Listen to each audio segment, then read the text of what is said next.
Public TV news బులెటిన్ల ముందుగా headlines. గ్రామీణ ఉపాధి ఫీల్డ్ అసిస్టెంట్లకు ఉద్యోగ భద్రత కల్పించాలి. రాజకీయ వేధింపులు మానుకోవాలి. సిఐటియు డిమాండ్.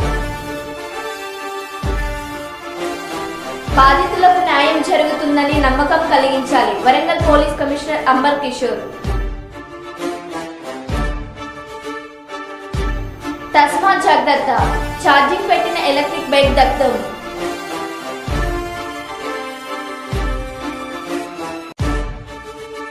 భద్రాచలం వద్ద గోదావరి నీటి మట్టం క్రమంగా తగ్గుతుంది.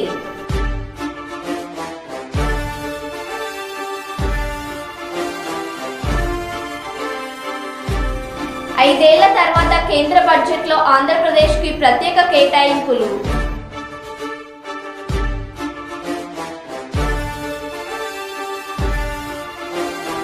ఈ నెల 25, 26వ తేదీలలో బీఆర్ఎస్ పార్టీ ఎమ్మెల్యేలు, ఎమ్మెల్సీల బృందం మేడిగడ్డ కన్నపల్లి ప్రాజెక్టు సందర్శన.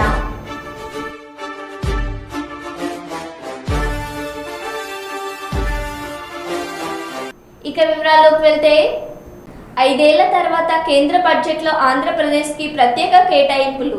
ఈ ఏడాది ఆంధ్రప్రదేశ్ పునర్నిర్మాణానికి 15,000 కోట్ల జీవనాడి, పోలవరం ప్రాజెక్టుకి అధిక నిధుల కేటాయింపు. వైజాగ్, చెన్నై ఇండస్ట్రియల్ కారిడార్కు ఈ ఏడాది నిధులు కేటాయింపు. 7 వెనుకబడిన జిల్లాలకు ప్రత్యేక నిధులు. Pradesh Reorganization Act. Our government has made concerted efforts to fulfill the commitments in Andhra Pradesh Reorganization Act.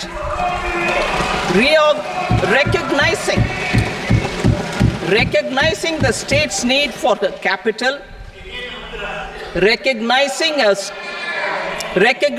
the state's need for a capital, we will facilitate special financial support through multilateral development agencies.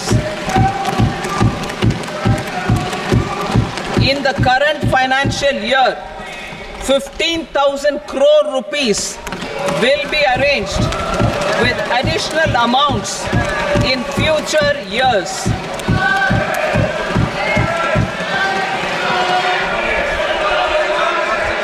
Our government is fully committed to financing and early completion of the Polavaram irrigation project, which is the lifeline for Andhra Pradesh and its farmers. This will facilitate our country's food security as well. Under the Act, Andhra Pradesh Reorganization Act, for promoting industrial development, funds will be provided for essential infrastructure such as water, power, railways and roads. In Kopparthi node on the Visakhapatnam-Chennai industrial corridor and Varavakal node on the Hyderabad-Bangalore industrial corridor. An additional allocation will be provided this year towards capital investment for economic growth. Grants for backward regions of Rayalaseema, Prakasham, North Coastal Andhra, as stated in the Act, will be provided. గ్రామీణ ఉపాధి హామీ పథకంలో పనిచేస్తున్న field అసిస్టెంట్లకు ఉద్యోగ భద్రత కల్పించాలని, రాజకీయ కక్ష సాధింపులు చర్యలు మానుకోవాలని సిఐటియు డిమాండ్ చేసింది. స్థానిక కలెక్టర్ కార్యాలయం దగ్గర యూనియన్ నాయకులు పెద్దరాజు నాయక్ అధ్యక్షతన జరిగిన ధర్నాలో ఆంధ్రప్రదేశ్ గ్రామీణ ఉపాధి ఫీల్డ్ అసిస్టెంట్ యూనియన్ రాష్ట్ర ప్రధాన కార్యదర్శి బి నరసింహులు పాల్గొని ప్రసంగించడం జరిగింది.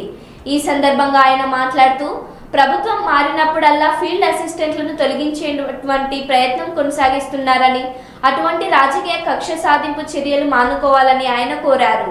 ఫీల్డ్ అసిస్టెంట్లను తొలగించడం కోసం వారిపై చేస్తున్నటువంటి ఒత్తిడి వల్ల ఇప్పటికే రాష్ట్రంలో 6 మంది ఆత్మహత్యలు చేసుకోవడం జరిగిందని తెలియజేశారు. ఆత్మహత్య చేసుకున్న కుటుంబాలకు నష్టపరిహారం ఇచ్చి ప్రభుత్వం ఆదుకోవాలని, అలాగే వారి ఇంట్లో ఒకరికి ఉద్యోగం ఇవ్వాలని కోరారు. ఫీల్డ్ అసిస్టెంట్లు గత 18 సంవత్సరాలుగా పనిచేస్తున్న వారిని కూడా ప్రభుత్వం మారింది కాబట్టి తమ వాళ్ళు పని చేసుకోవారంటూ రాజీనామా చేయించడానికి ఒత్తిడులు చేస్తున్నారని, అటువంటి విధానాలు మారుకోవాలని కోరారు. ప్రభుత్వం మారినప్పుడల్లా ఫీల్డ్ అసిస్టెంట్లు మార్చాలనే విధానాన్ని విరమించుకోవాలని ఆయన డిమాండ్ చేశారు. గ్రామీణ ఉపాధి పథకంలో పనిచేస్తున్నటువంటి ఫీల్డ్ అసిస్టెంట్లను ప్రభుత్వం మారినప్పుడల్లా తొలగించాలని చెప్పి ఈ మధ్యకాలంలో ఆ పరిస్థితి వస్తుంది. మేము CITగా డిమాండ్ చేస్తున్నాం. ప్రభుత్వాలు ఏమున్నా, ప్రభుత్వాలు మారినా మారకపోయినా ఫీల్డ్ అసిస్టెంట్లను మాత్రం మార్చేటువంటి విధానం ఏదైతే ఉందో అది మానుకోవాలని చెప్పి సందర్భంగా CITగా డిమాండ్ చేస్తున్నాం. ఎందుకంటే ఈ పథకము ప్రారంభమైనప్పటి నుంచి పనిచేస్తున్నటువంటి వాళ్ళని ఈరోజు ఫీల్డ్ అసిస్టెంట్లను మార్చి ఆ రకంగా కొత్త వాళ్ళని పెట్టుకోవాలి, వాళ్ళకు ఉపాధి, రాజకీయ ఉపాధి కల్పించాలని చెప్పి కొంతమంది మండల నాయకులు, గ్రామ నాయకులు అధికారంలోకి వచ్చిన తర్వాత ప్రయత్నం చేస్తున్నారు. దానికి వేధింపులకు గురి చేస్తున్నారు. మీ మీద కంప్లైంట్ పెడతాం, మీరు సరిగ్గా పనిచేయడం లేదనేటువంటి పేరుతో కంప్లైంట్లు పెట్టడానికి ఒత్తిళ్లకు గురి చేస్తున్నారు. ఇప్పుడే మా రాష్ట్ర నాయకుడు చెప్పినట్లు రాష్ట్ర వ్యాప్తంగా అనేక మంది ఆత్మహత్యలు చేసుకోవడానికి కూడా ప్రయత్నాలు చేస్తున్నారు. అనేక మంది చనిపోవడం అనేటువంటిది కూడా జరిగింది. మేము ఈ సందర్భంగా డిమాండ్ చేస్తున్నాం. చనిపోయినటువంటి కుటుంబాలని రాష్ట్ర ప్రభుత్వం ఆదుకోవాలి, ఆ కుటుంబంలో వాళ్ళకు ఉద్యోగం ఇవ్వాలని చెప్పి కూడా ఈ సందర్భంగా డిమాండ్ చేస్తున్నాం. భవిష్యత్తులో ఈ విషయాన్ని అంటే ఫీల్డ్ అసిస్టెంట్లను మార్చాలనేటువంటి ఆలోచన విరమించుకోకపోతే CITగా రాష్ట్ర వ్యాప్తంగా ఉద్యమానికి మేము సిద్ధమవుతామని చెప్పి సందర్భంగా తెలియజేస్తున్నాం. అంజుబాబు, CIT జిల్లా ప్రధాన కార్యదర్శి. ములుగు జిల్లా వాచేడు మండలం పరిధిలోని బోగత జలపాతంలో యువకుడు గల్లంతైన సంఘటన మంగళవారం చోటు చేసుకుంది. హన్మకొండలోని కాశీబుగ్గ ప్రాంతానికి చెందిన బొనగాని జశ్వంత్ 7 స్నేహితులతో కలిసి బోగత జలపాతం ఆందోళన వీక్షించేందుకు వచ్చారు. అదే క్రమంలో జలపాతం వద్ద ఏర్పాటు చేసిన స్విమ్మింగ్ పూల్లో స్నానాలు చేస్తుండగా జశ్వంత్ ప్రమాదవశాత్తు నీటి ప్రవాహంలో మునిగిపోయాడు. అది గమనించిన సిబ్బంది గజ ఈతగాళ్ల సహాయంతో గాలింపు చేపట్టి మృతదేహాన్ని వెలికి తీశారు. జలపాతం వద్ద వరద ఉధృతి ఎక్కువగా ఉన్న సమయంలో పర్యాటకులను స్విమ్మింగ్ పూల్లోకి అనుమతించడంపై పలు విమర్శలు తలెత్తుతున్నాయి.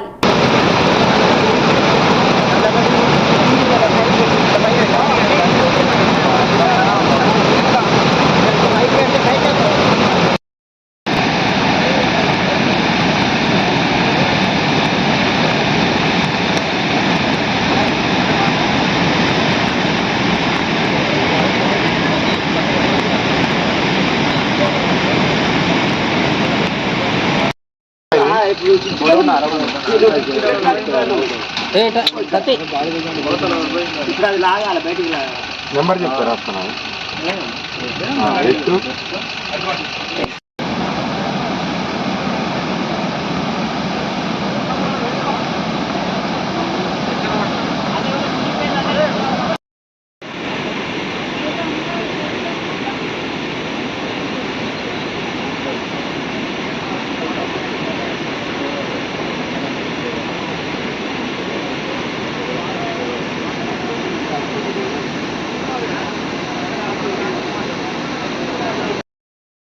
హరిద్వార్లో ప్రమాదవశాత్తు గంగా నదిలో కొట్టుకుపోతున్న భక్తులను కాపాడిన జవాన్లు సహోపేతంగా కాపాడారు. ఉధృతంగా ప్రవహిస్తున్న నీటిలో ప్రాణాలను లెక్క చేయకుండా ఒక భక్తుడిని కాపాడిన జవాన్లకు నెట్టింట ప్రశంసల జల్లు.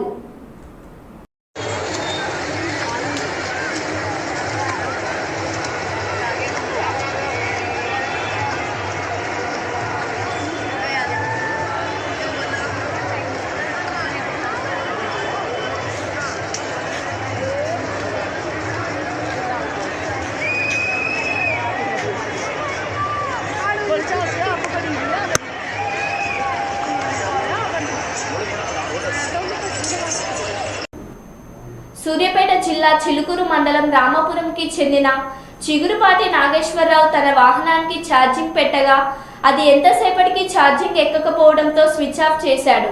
ఆపిన కొద్ది క్షణాల్లోనే బ్యాటరీ పేలి మంటలు అంటుకున్నాయి.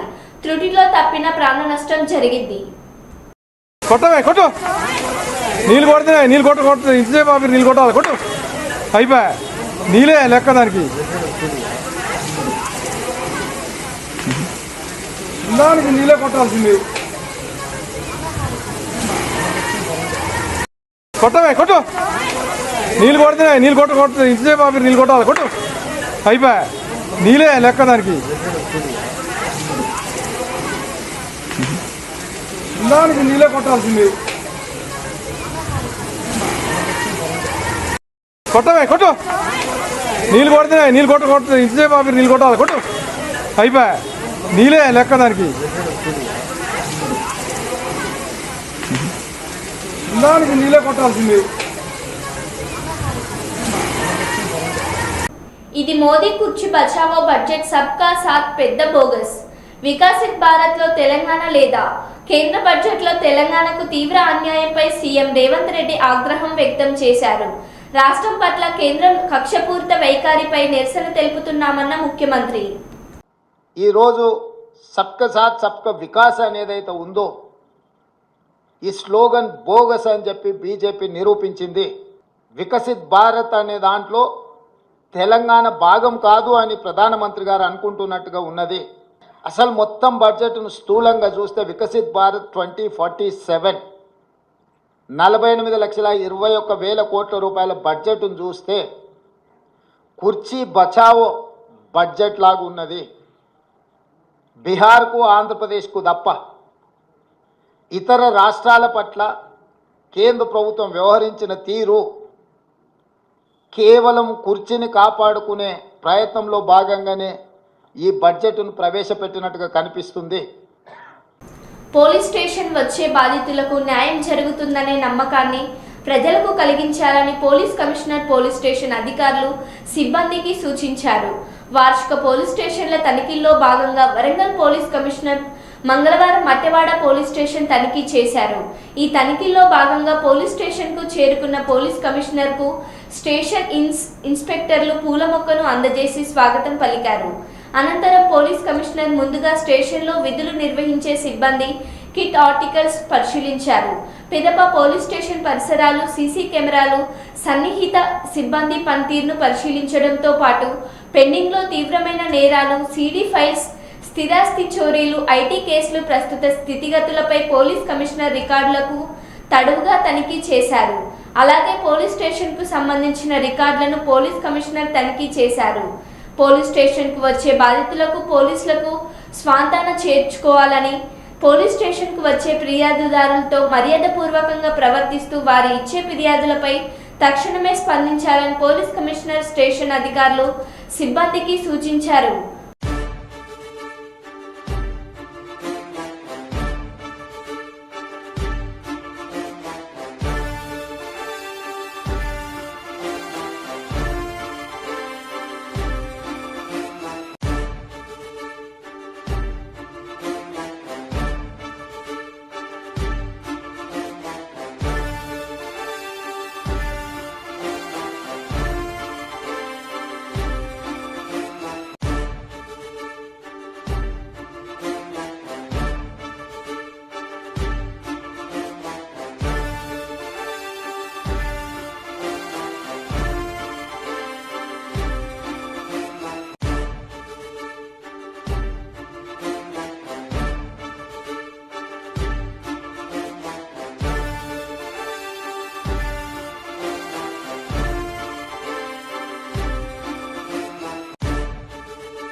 శంషాబాద్ మున్సిపాలిటీ పరిధిలోని సిద్ధాంతిలో మద్యం మత్తులో చిన్నారిపై అఘాయిత్యానికి పాల్పడ్డ ఘటన మరవక ముందే గంజాయి కలకలం. శంషాబాద్ ఎయిర్పోర్ట్ పోలీస్ స్టేషన్ సిద్ధాంతి వద్ద గంజాయి సేవిస్తున్న స్థావరంపై పోలీసుల రైడింగ్. 5గురిని అదుపులోకి తీసుకున్నారు. సిద్ధాంతిలోని ఓ ఇంట్లో గుట్టు చప్పుడు కాకుండా ఇళ్ల మధ్యలో ఉన్న ఓ ఇంట్లో గంజాయి సేవిస్తున్న 5 మంది యువకులను అదుపులోకి తీసుకున్న పోలీసులు. యువకుల హల్చల్ గంజాయి మత్తులో స్థానికులపై చిందుల యువకులను చేసుకొని పోలీస్ స్టేషన్కు తరలించారు. గంజాయి మత్తులో ఇలాంటి వారు ఏదైనా అఘాయిత్యానికి పాల్పడతారు ఏమో అంటూ బిక్కుబిక్కుమంటున్న భయాందోళనకు గురవుతున్నారు. లోగల్ లేవా దగ్గరాను ఇలా బయట తీసుకోము గంజాయి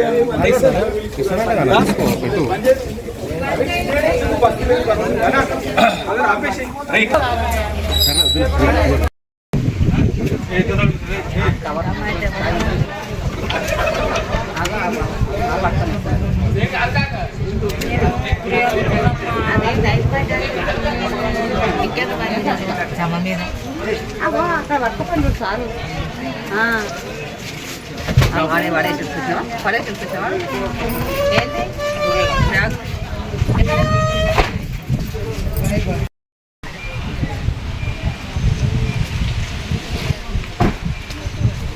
వాడు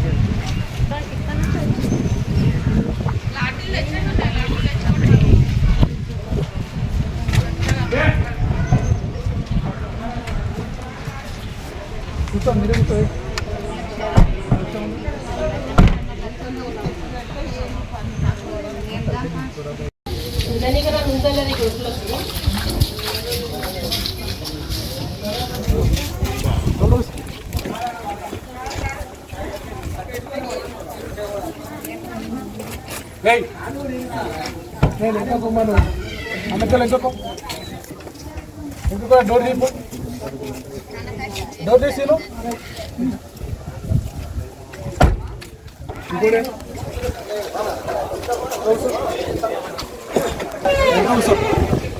చిన్న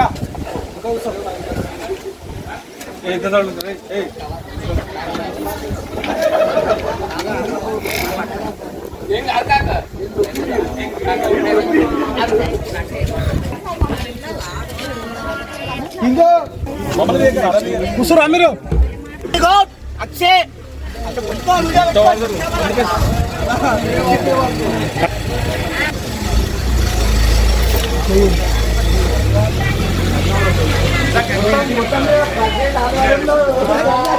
శాసన మండలిలో బీఆర్ఎస్ పక్ష నేతగా మధుసూదనాచారి వ్యవహరించనున్నారు. ఈ మేరకు కేసీఆర్ అధ్యక్షతన జరిగిన శాసనసభ పక్ష సమావేశంలో ఈ నిర్ణయం తీసుకున్నారు.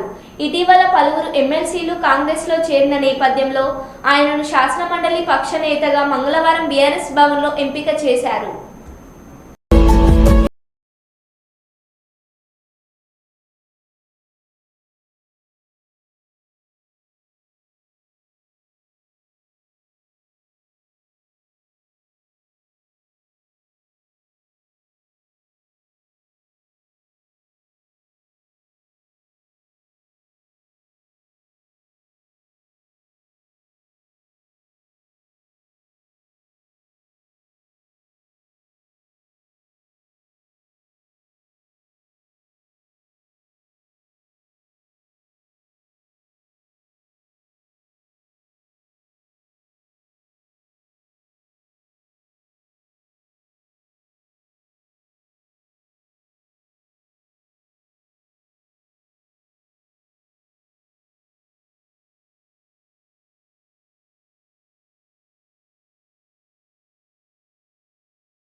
ఎన్నుకున్నారు.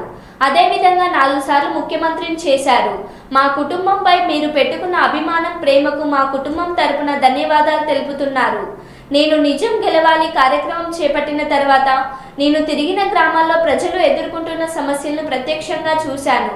టీడీపీ కార్యకర్తలు ఎదుర్కొన్న సమస్యలు, అక్రమ కేసులతో సతమతమవుతున్న వారి కుటుంబాలను నేను చూశాను. 2024 ఎన్నికలు ఓ కురుక్షేత్రంలా జరిగింది. ఈ కురుక్షేత్రంలో కూటమి ప్రభుత్వం వచ్చిందంటే అది చంద్రబాబుపై ప్రజలకు ఉన్న నమ్మకం.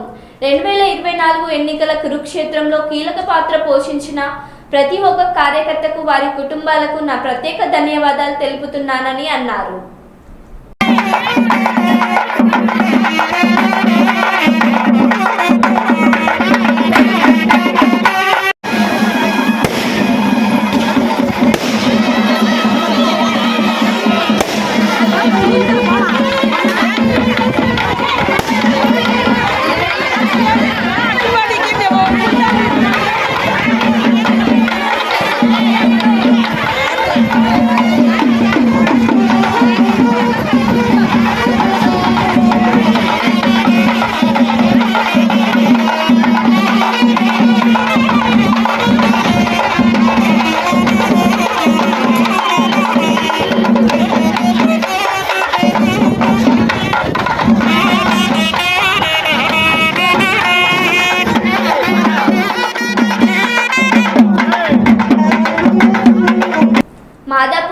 Case DCP press meet. Drug ఫెడర్లను అరెస్టు చేసిన మాదాపూర్ పోలీసులు. జొమాటో డెలివరీ బాయ్గా పనిచేస్తూ కస్టమర్స్కు గంజాయి డ్రగ్స్ అమ్ముతున్న షేక్ బిలాల్ నిందితుడి నుండి 15 గ్రాముల డ్రగ్, 22 కేజీల గంజాయి, 71 Nitrosun tablets, half KG oil seize. Madhapur DCP Vineeth మాట్లాడుతూ, మాదక ద్రవ్యాలు తెచ్చి హైటెక్ సిటీ ప్రాంతంలో ఐటీ ఉద్యోగులకు విక్రయించేవాడు. కస్టమర్స్కి గంజాయి అమ్ముకోవడం కోసం జొమాటో డెలివరీ బాయ్గా జాయిన్ అయి షేక్ బిలాల్ రాజమండ్రికి చెందిన షేక్ బిలాల్ ఏపీలోని అరక్ నుండి గంజాయి తెచ్చి నగరంలో విక్రయించేవాడని అన్నారు. 45 పీపుల్ టు 50 పీపుల్ లిస్ట్ వచ్చింది. అందరినీ కూడా ఇప్పుడు వన్ ఆఫ్టర్ ది అదర్ పట్టుకోవడం జరుగుతుంది, పట్టుకొని టెస్ట్ చేయడం జరుగుతుంది. ఆ పాజిటివ్ వస్తే వాళ్ళకి కన్జ్యూమర్కి ఏ సెక్షన్ ఉందో ఆ సెక్షన్స్ కింద వాళ్ళని ట్రీట్ చేసి అలాగే ఇంట్రోగేట్ చేయాలి. ఇప్పుడు తేజ ఇతనికి ఇచ్చేది, అతను ఎక్కడి నుంచి తెప్పిస్తున్నాడు అనేది ఇప్పుడు మనం ఐడెంటిఫై చేశాం. ఇంట్రోగేట్ చేసి ఆ యాంగిల్ ఎక్కడి నుంచి వస్తున్నాయి, is a resident of Rajahmundry కాబట్టి సో అక్కడి నుంచి అతనికి ఎవరెవరికి టచ్లో ఉన్నాడో అవన్నీ ఫర్దర్ ఇన్వెస్టిగేషన్ చేయాల్సి. హైదరాబాద్ జియాగూడలో అర్ధరాత్రి భారీ అగ్ని ప్రమాదం చోటు చేసుకుంది. వెంకటేశ్వర కాలనీలోని ఓ సోఫా తయారీ గోడౌన్లో మంటలు చెలరేగాయి. పక్కనే ఉన్న నివాసాలకు మంటలు వ్యాపించడంతో స్థానికులు భయంతో పరుగులు తీశారు. ఈ ప్రమాదంలో ఓ చిన్నారి మృతి చెందగా 15 మందికి గాయాలు కాగా ఉస్మానియాకు తరలించారు. ఫైర్ ఇంజిన్ సిబ్బందికి అక్కడికి చేరుకొని మంటలు ఆర్పివేశారు. ప్రమాదం జరిగిన వెంటనే స్థానికులు మంటల్లో చిక్కుకున్న 25 మందిని సురక్షితంగా బయటకు తీసుకొచ్చారు.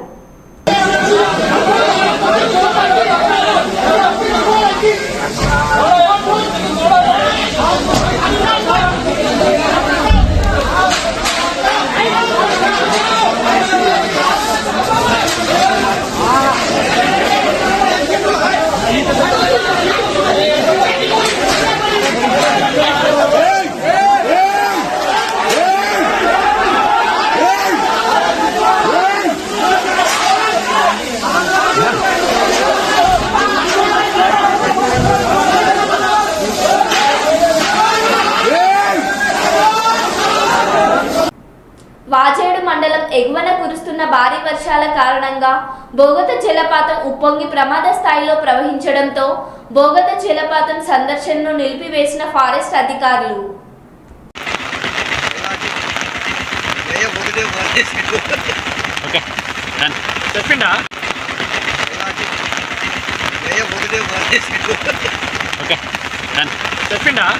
భద్రాచలం వద్ద గోదావరి నీటి మట్టం క్రమంగా తగ్గుతుంది.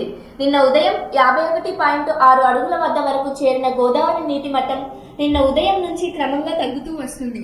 ఈ రోజు ఉదయానికి 47.3 అడుగుల వద్ద ప్రవహిస్తుంది. నిన్న ఉదయం నుంచి ఇప్పటి వరకు సుమారు 5 అడుగుల నీటి మట్టం తగ్గింది. గోదావరి నీటి మట్టం తగ్గడంతో అధికారులు 2వ ప్రమాద హెచ్చరిక ఉపసంహరించుకున్నారు. ఇంకా మొదటి ప్రమాద హెచ్చరిక అమల్లో ఉంది. నీటి మట్టం నిలిచి ఉండడం వల్ల భద్రాచలం వద్ద స్నానాల ఘట్టాల ప్రాంతం వరద నీటిలోనే మునిగి ఉంది. నీటి మట్టం తగ్గడంతో భద్రాచలం నుంచి దుమ్ముగూడెం చెర్ల వెళ్లే ప్రధాన రహదారిపై నిన్న చేరిన వరద నీరు తగ్గింది. భద్రాచలం నుంచి దుమ్ముగూడెం చెర్ల మండలాలకు రాకపోకలు సాగుతున్నాయి. ఇంకా నీటి మట్టం తగ్గితే భద్రాచలం నుంచి విలీన మండలాలకు వెళ్లే రహదారులు కూడా వరద నీటి నుంచి తేరుకుపోతున్నాయని రాకపోకలు జరగనున్నాయి.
పిఠాపురం రైల్వే స్టేషన్ బయట ఉన్న కనకదుర్గమ్మ దేవాలయంలో సోమవారం మధ్యాహ్నం 1:30 అమ్మవారి గుడి తాళాలు బద్దలు కొట్టి బంగారం, వెండి వస్తువులు చోరీ చేసిన దుండగుడు